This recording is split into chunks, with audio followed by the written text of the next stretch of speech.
Hi and welcome to the session. Today we will learn about multiplication of matrices. Suppose we are given a matrix A given by Aij of order m by n and another matrix B given by Bjk of order n by p. Then the product of the two matrices A and B will be another matrix C given by Cik, and it will be of order m by p, where the element Cik is sigma Aij into Bjk, where j goes from 1 to n. Now you need to remember one thing, that the product of two matrices A and B is defined if the number of columns of A is equal to the number of rows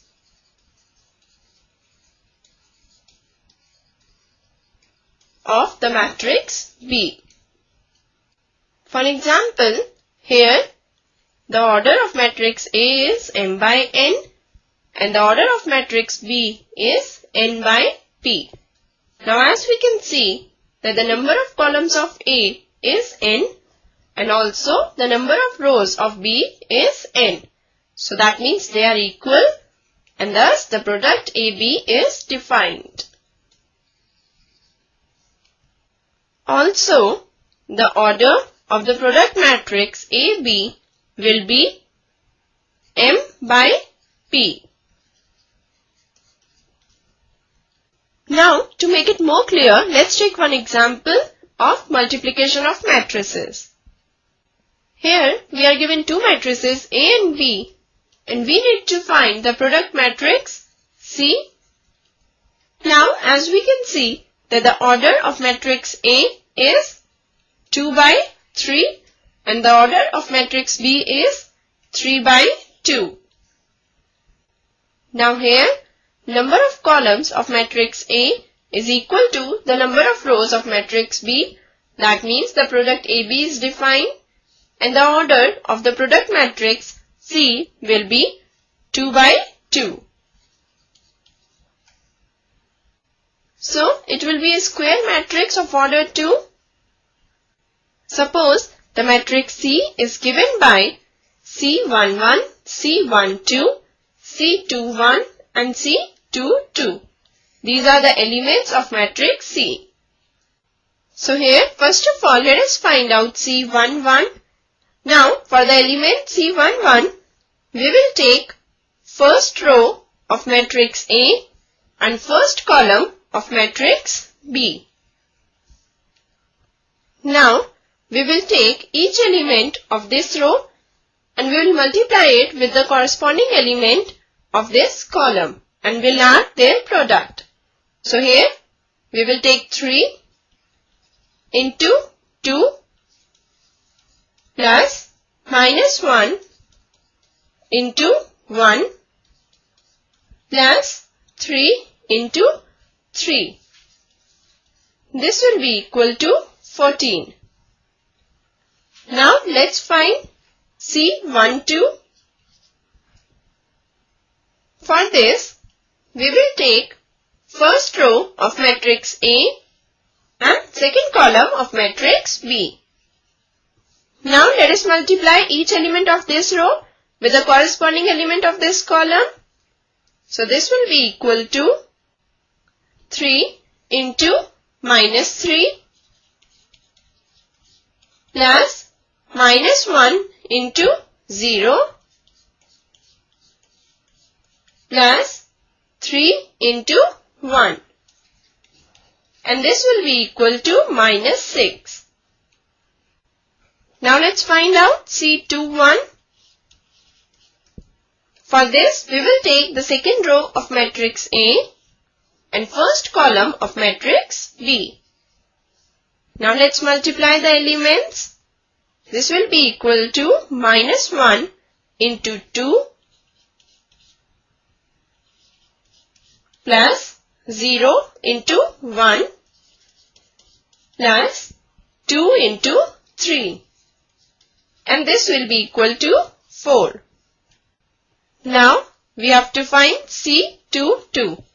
For this we will take second row of matrix A and second column of matrix B.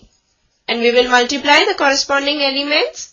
This will be equal to -1 into -3 plus 0 into 0 plus 2 into 1. And this will be equal to 5.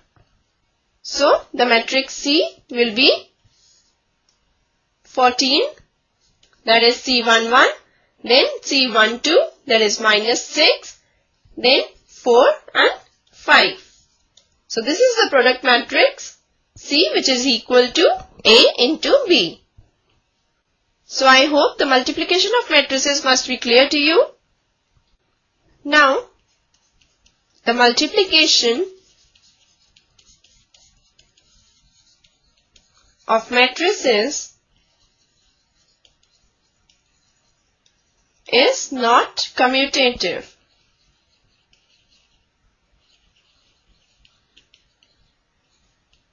That is, if we are given two matrices A and B, then AB will not be equal to BA. But multiplication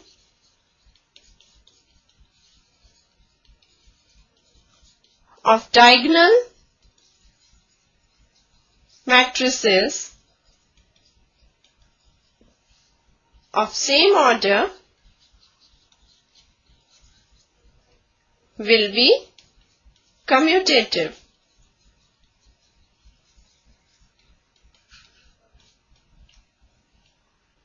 Now, if we are given two numbers A and B such that A into B is equal to 0, then we can say that either A is equal to 0 or B equal to 0.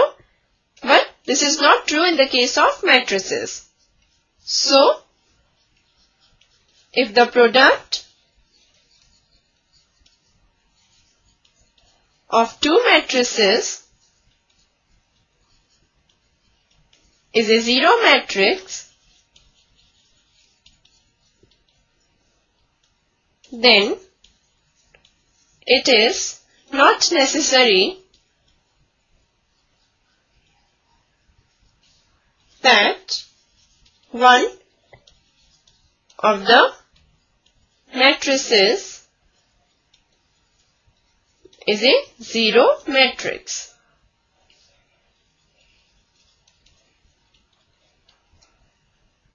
For example, for the given two matrices A and B, the product AB is a zero matrix.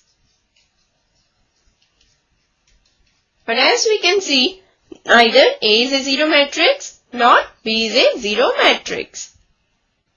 Now let's move on to the next topic, that is properties of multiplication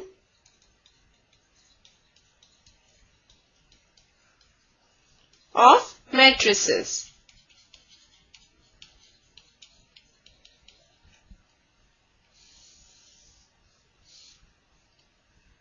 Multiplication of matrices satisfy the following three properties. First property is the associative law.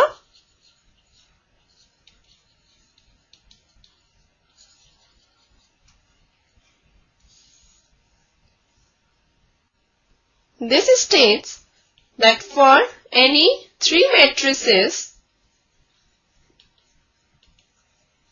A, B and C, A into B into C is equal to A into B into C. Whenever both sides of the equality are defined. That is, the product of these matrices is defined. So, we can say that product of matrices is associative. Now, the second law is the distributive law.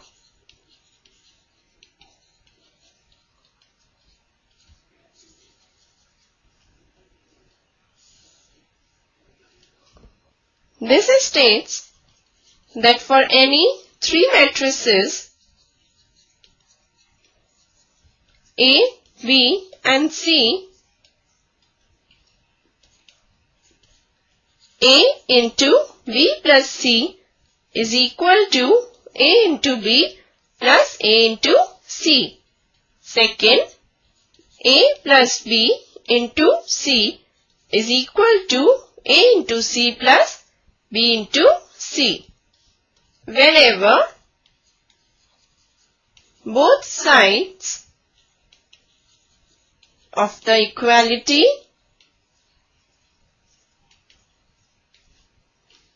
are defined. And the third is the existence of multiplicative identity.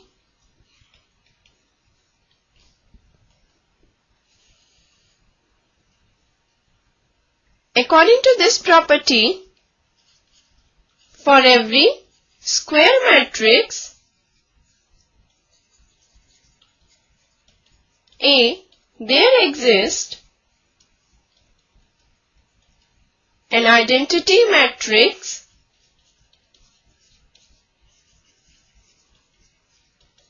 of same order, say I, such that I into A is equal to A into I is equal to A itself. So with this, we finish this session. Hope you must have enjoyed it. Goodbye, take care and have a nice day.